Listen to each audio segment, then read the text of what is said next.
Hello everyone and welcome to another episode of Chinese New Year Chit-Chat with me, Douglas Lim, as well as Dato' Joey Yap.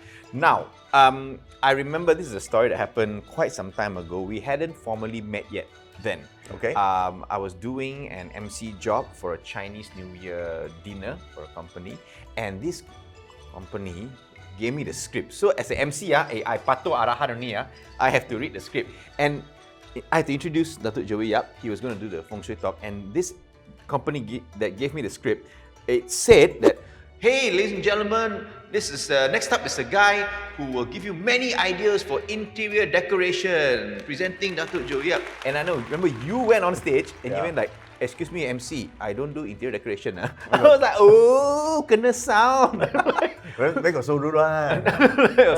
But like, a lot of people do think that interior decoration and Feng Shui are the same thing, right? But it is not. It is not. And I'm glad that we got this chance to clarify this. So people think that Feng Shui is an art of furniture arrangement. That's the job of an interior decorator. Nothing to do with Feng Shui. But people link this together because of this. It started in the West, they call it the art of placement. So it's about placing things. They think that Feng Shui about placing things. So as you put things in the house, put things around, change the color, and your life will change. So they associate this thing as Feng Shui. It's actually started in the West. It's like just like the 12 animal signs, right? Or personality or no, rat or personality rat, personality rabbit. Because they believe that in horoscope, right? In the horoscope, if you're a Libra, then this is your personality. If you are, so they made that up for the Chinese version as well. So but it's Western created 12 animal signs. You got personality of 12 animals. Yeah. So it's their imagination. Not true at all. It's not true at all. So it's that means true. I am a snake. Yeah, the snake got no snake personality. Right? That is all made up in Western countries. It's all nonsense. Yeah, nonsense. And then it's exported back to Asia, and then we just consume it like McDonald's. Wow, dungu Yeah, that's a problem. So the 12 animal signs, for example, they are actually to calculate time. They just use that to represent time because in older China, right?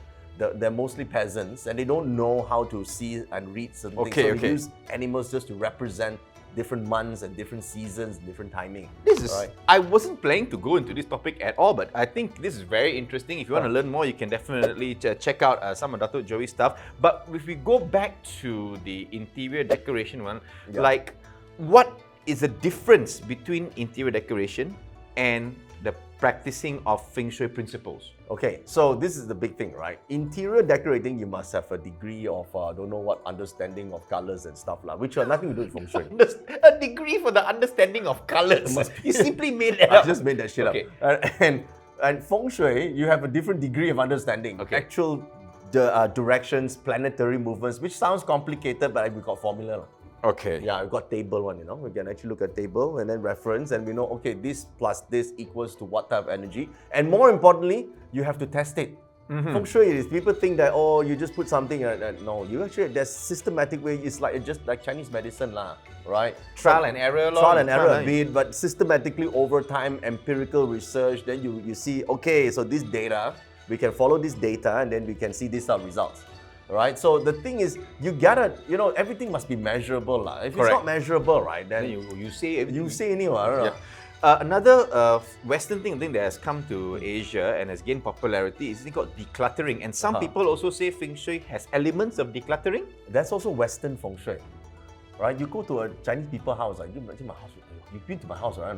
Very nice, right? You gotta step over stuff to get into my room, You got children. I mean, that's called children, Yeah.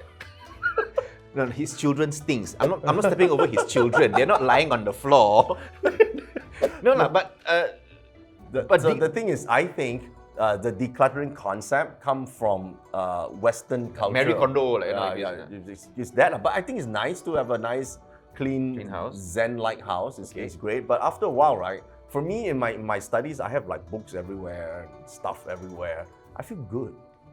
So I don't, this is not Feng Shui, by the way, but people call it that because everything to do with the house, they just lump it together in this word.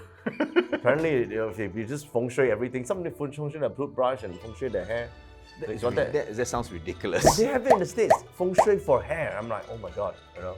If you want to learn what is not feng shui, also you can download something, right? Yeah, the Triver's Guide. This Triver's Guide will explain to you the actual concepts of what Feng Shui is, and also how to prepare for 2022. And it is absolutely free. So download now, okay? Feng Shui hair.